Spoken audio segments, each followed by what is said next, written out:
Alright, so I saw this video and it just looks interesting, so I thought we'd check it out. I do not know who this guy is, SaharTV, but he is reacting to something Ben Shapiro did, and I usually agree with Ben Shapiro, but we don't always have to agree on this channel, so I don't really know what opinions this SaharTV has, so don't really know what we're getting into. But apparently, um, this is going to get into something strange about the Palestinian protesters that no one noticed. So they're going to be talking about the Palestine and Israel stuff. Let's get into it.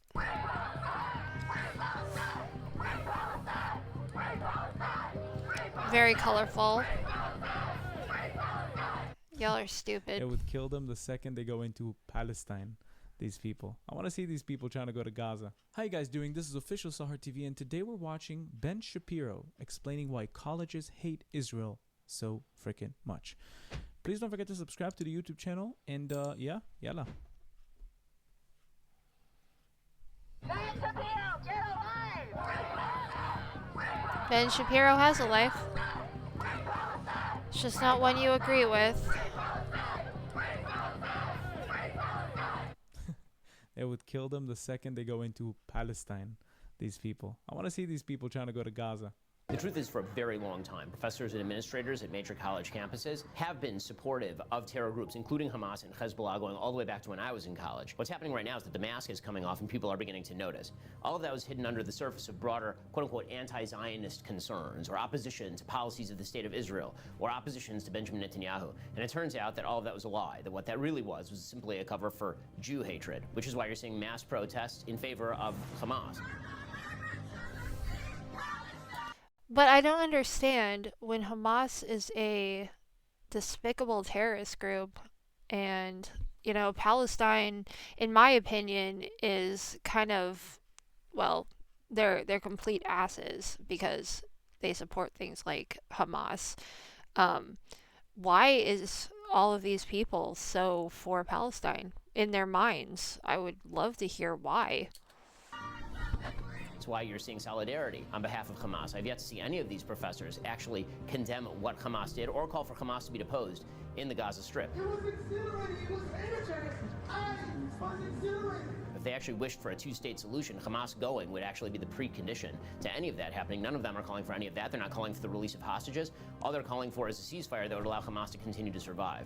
That comes from one of two places. Either actual radical Islamism, which is a serious problem in Middle Eastern studies departments around the country and among administrators and among some students, or it's a moral relativism and an intersectional theory of the world in which the quote-unquote powerless and dispossessed are an alliance against the more powerful, and the Jews are quote-unquote the more powerful. And what you're seeing is all these organizations that are aligned against all sorts of discrimination and marginalization except for the Jews. When it comes to the Jews, because the Jews are too powerful, because the Jews are quote-unquote white, because the Jews are quote-unquote colonizers, that means that the Jews can be targeted at women at will. And what Hamas is doing is that I just think it's interesting that he uses the word colonizers when you're seeing so many Muslim. I feel like they're colonizers right now, going around the world like little cockroaches, just like taking over everywhere. Have you noticed that? They're all over the UK. They're all over Germany. They're all over the US now. You're seeing them everywhere. And yeah, they're committing a lot of crimes, you know. Not all of them, but I don't really like the cuts of their jib, honestly. actually an act of decolonization. It's freedom fighting. It's not actual baby murder. If we don't step up boldly and courageously. I don't really have a problem with any groups of people at all, as long as everybody kind of minds their businesses, you know, doesn't start all this kind of protesting shit, doesn't start committing crimes, doesn't like, you know, but I've heard a lot of Muslim people are like raping people and like going into areas to pray and blocking off streets and like putting up signs saying that they don't want your dogs around them because they're dirty in Muslim culture or whatever. And that's just bullshit. To me, they either need to assimilate to the place that they're going to and become American, or they need to fucking shut up and go home. That's my take on it, right? They can be here, they can be Muslim, they can wear their head wraps, they can do whatever they want, but they need to act American. They need to be American. They don't need to,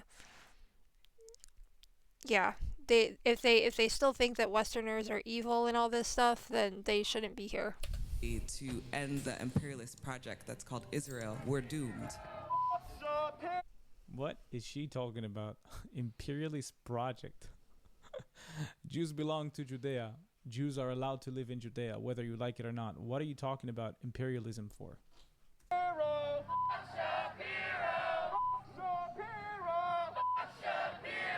Yeah, it's certainly not easy to be a conservative on college campuses these days. You have a lot of administrators who are directly opposed to your point of view. You have administrators who are willing to look the other way at students who are mistreating you on campus. And of course, you have student groups and groups of students who are out to... I've seen things go a little bit further than that. Sometimes teachers will actually not like you, and they'll specifically favor other students over you because of the way that you believe, and anything that they don't like about you, they'll take it out on your grade a lot of times. In some cases, even physically harm you. Yeah. It takes a lot of strength, and it takes a lot of concerted willpower to go into the battle. But my mentor, Andrew Breitbart, used to say that walking toward the fire was always the best strategy, because the further you walk into the fire, the more you realize how little it burns. And that's certainly true for college students, who very often take these strong stands, and it feels terrible in the moment. And then as they keep walking forward, they realize it's building a strength in them they didn't know they had. And you know what? We're making... Before I went to the protest in New York City and Washington, D.C., I was sure I was going to see a ridiculous amount of people protesting. Loads and loads of people, and I was surprised to see a lot of them have no idea what they're talking about. Right. A lot of them are just paid to be there. Exactly. And he's absolutely correct. The moment you walk into a protest in the U.S. that supports Palestine, you realize how fake it is. Right. You realize how fake it Right, is. that's what I was saying. A lot of these people don't really realize what they're supporting. Our presence known. We're proud fags and trannies, and we're not going anywhere. It's unbelievably important that Wow. Yeah. Wow. Trannies would She never or make he it over are there. clueless. Yeah. Clueless. beyond college campuses. College campuses have been overtaken by moral relativism and stupidity. But it makes them feel special, doesn't it? Look at her scream. Many of them are frankly not worth the paper the degrees are printed on at this point, but that's why YAF exists, is to make those degrees actually worthwhile by providing an opposing point of view, by giving students a place to go where they can get some logic and some reason and some decency, all things that seem to be in abeyance at major universities across the country. I believe the reason why they are religiously extreme is because of the conditions that they live under, because of the actions of America. That's absurd and foolish. I'm sorry, that's absurd and foolish. At a certain point, people are going to have to take responsibility for their own actions and stop blaming America and the West for making shitty decisions. What YAF is doing on campus is... Also, these people, these leftists, these wokies, right? They need to be a little bit harder. The world is hard, you know. Sorry, but it is. It just is. So, everybody can't sing Kumbaya. Everybody isn't going to just get along magically. Everyone isn't just going to be free all of a sudden if you free a certain side and you scream loud enough for peace or whatever.